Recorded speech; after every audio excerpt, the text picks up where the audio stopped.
So guys, welcome to this surprising video, because you probably didn't expect to see a video from me in your feed, but I'm just trying out a new thing. And so today, instead of taking you to Frankfurt with me, because that is what I originally planned for today's video, to smell with you some new vanilla perfumes in Frankfurt's Douglas store, because unfortunately they asked me to stop filming in the shop. And so this is Frankfurt.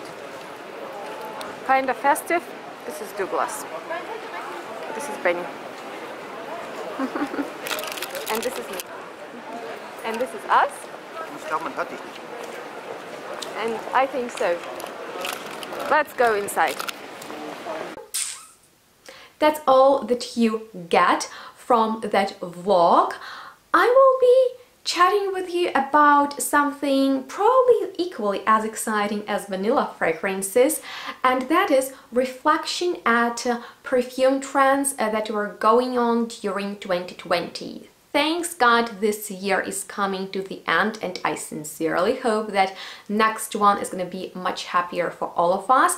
But you know, in the beginning of 2020 I've released video called Upcoming and Current Perfume Trends and the Ones That Should Be Gone for Good, in which I discussed some perfume trends and also shared with you notes that I personally would like to see more in modern perfumery, and kinda tried to predict some perfume launches.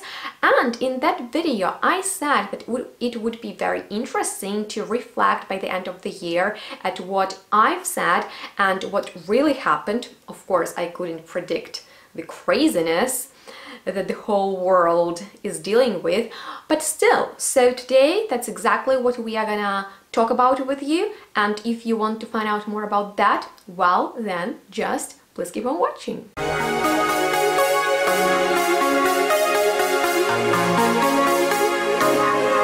So guys, first things first, I would like to know if you've already seen that video called Perfume Venga, and if not, definitely check it out for you to get more information. You know, I'll be definitely throwing in some little parts of it into this one, but I would like to know if you've noticed any trends going on during 2020, although I'm pretty much sure you had much more important things to deal with and to focus on, but still there were quite a few perfume launches and some of them were really exciting, so I would really appreciate your input. Let's exchange the energy, and while you are leaving your feedback below, I'm getting started with my observations. And so the first trend that I was talking about in that video was the first one,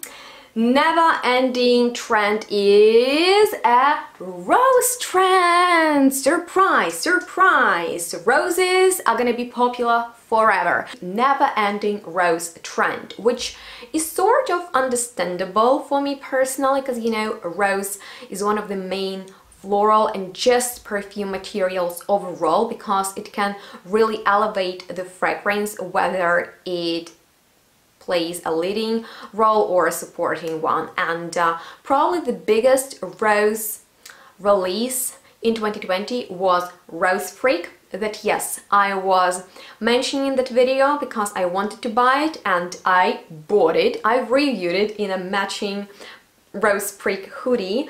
I can tell you, I don't really wear it that often. It's not necessarily something that I would go, you know, crazy about, but I really like this bottle. So in my opinion, this was the biggest rose launch. But if you noticed anything else exciting, please let me know that in the comments. And also, did you buy a Rose Freak because of its bottle like I did? Let me know that I'm not alone, please. And while you're doing that, let's move on to the next trend, which was fruity berry trend. And the next trend that I'm sure going to be huge this year, and that is a fruity trend. Of course, nowadays I find that berries and fruits, they are sort of important, particularly for rather commercial feminine fragrances, but even in the niche department they play an important role. And for me, two major fruity berry releases were these two. And I want to start with Lipstick Fever by Juliette Hazegan. I actually really like this brand. I like their fragrances, although they are rather simple, and I love this particular bottle because it's red and it has this gradient effect. And the scent itself is really lovely. A part of raspberry, there is violet that I wanted to see more often in modern perfumery, so I was really pleased by it, and also the iris, which in the combination with the raspberry created this sweet, sour, very powdery feeling, and patchouli in the dry down, it just made it smell elegant and luxurious and very flirty, but at the same time a little bit daring smelling. So I'm very satisfied with Lipstick Fever, very powdery, lipsticky kind of fragrance with violet that I've mentioned in that video among notes I found underrated. I want to see more violets. I want them to be powdery. I want them to be fresh. I want them to be modern and classy. Oh my god. So yeah, once again, that was something I was excited about and I enjoyed in the end. Something not really quite like that was Bitter Peach by Tom Ford, which was launched just on time for me personally, because in the middle of 2020 I went through the peach addiction. I've dedicated best of episode to the note of peach. I have a whole list of peach featuring fragrances, and of course I was so excited for this bottle in the first place, and then with the idea of a bitter peach, you know. So in the end I bought it, although I was hesitating because it reminded me of Angel by Mugler right away. By the way, Mugler released a new flanker of Angel called Angel Nova that in my opinion was speaking rather to the younger audience, because it had nothing from the original Angel, which to me is not the bad thing, because original Angel is not necessarily something that I'm into, but it was also very berry and fruity, so it fits into this trend perfectly. Bitter Peach has more body, it has Davana note, which is sort of green and at the same time boozy. There is rum, there are so many different notes, and interesting is that it is not necessarily about peach. I would even say it's more orangey, so it's like, you know, tart and mature Angel that is less sweet, but the vibe is the same. Anyway, bought it. It sits on the shelf next to Rose Prick and Vanille Fatale, and what can I tell you? Yes, berry fruity trend is there. I don't think it will disappear anytime soon, and I would like to know how you feel about it. And did you buy Bitter Peach too? And what do you think? Is it going to be a limited edition, or it will remain in the general catalog? Because, you know, their Lost Cherry that cost enormous hype came back, and so I think that so might Rose Prick and Bitter Peach, but probably because of the current situation rave reviews weren't that loud about these two.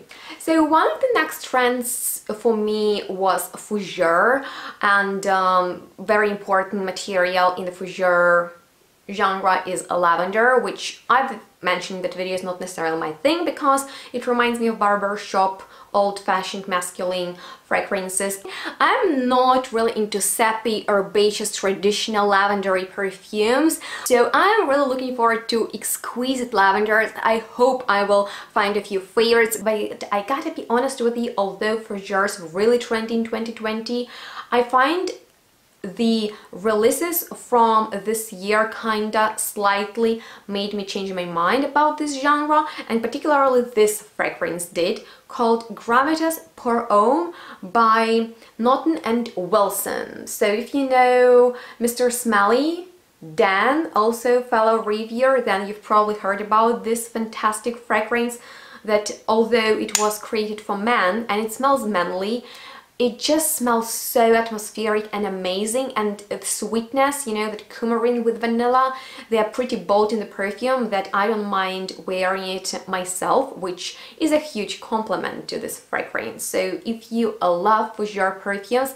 and you're looking for the ultimate one, honestly and sincerely, I find that this is a stellar fougere in this stunning bottle that is actually a piece of decor in our living room. So I really love it. Once again, it changed my mind about fougeres. They can be lovely, and this one is very modern, at the same time classy, with amazing performance. So I've already reviewed it and I wanted to include it in this video because, yeah, once again, I was talking about fougeres and that I'm not into those masculine ones, and boom, it's less feminine than Libre, by the way, new flanker, intense flanker, which was sort of another trend, and this year there were a couple of intense launches, obviously from the designer world, but not as many as last year, and this one has more, I would say, you know, impact than Libre or Mongerland, but still wearable even for the ladies. So we've kind of already spoken about violets, but I just wanted to mention this perfume, Bint Al Fransi by Abdul Karim Al Fransi, that I'm not sure if it's still available or not, but I was dreaming about an oud violet perfume oil, because after, and that was like one of the biggest perfume highlights for me, Gucci's exclusive range, the Alchemist Garden collection, and their Iris and Violet perfumes. I was looking for something in that style, and this is honestly, I don't know how to describe it. It smells just royal, and so is its application. So I highly recommend you to try find it. Otherwise, you need to go with very, very expensive and less long-lasting Gucci perfumes, but they are very beautiful as well. So I was pleased with a couple of violet launches, I gotta be honest with you, because that is one of my most favorite notes. And if you know other violet releases, probably I am spacing on so many, just comment them below. Your comments are always highly appreciated. So although I really love Iris, I didn't think it's gonna be that huge. Well, it wasn't really, but Guerlain released Iris Torréfiée that I bought and I love. So what can I tell you about it? If you want to check out the story of what I went through to get it, the link is gonna be on the screen. And I feel like there were a lot of launches with Magnolia. One of my most favorite ones is Divine Dancer by Exaltatum London. This is a very, I would say, clean, watery, springy, fresh, dewy, floral perfume with almost like clean animalic background, which reminds me of Cerruti and particularly Hermes fragrance in an orange bottle, and I really like it. So I find like Magnolia trend I didn't really predict, but is starting in 2020. And so guys, we are coming to the end. The next perfume is Bubble Bath, and I'm so glad about it. I was super excited about it. I bought it, I reviewed it in a bath full of bubbles, naked, so definitely check out that video. And I've mentioned in my Perfume Venga that I want to see more perfume launches with aldehydes. I don't think that there are gonna be enough or any brave brands that would step out of their comfort zone and put aldehydes into their perfumes. And come on, I know it's tricky, but let's do that. So when this one was released, I was so head over heels, particularly because there are not only aldehydes but also the note of soap, and it smells soapy, relaxing, like you're in a bubble bath. So I'm a big fan.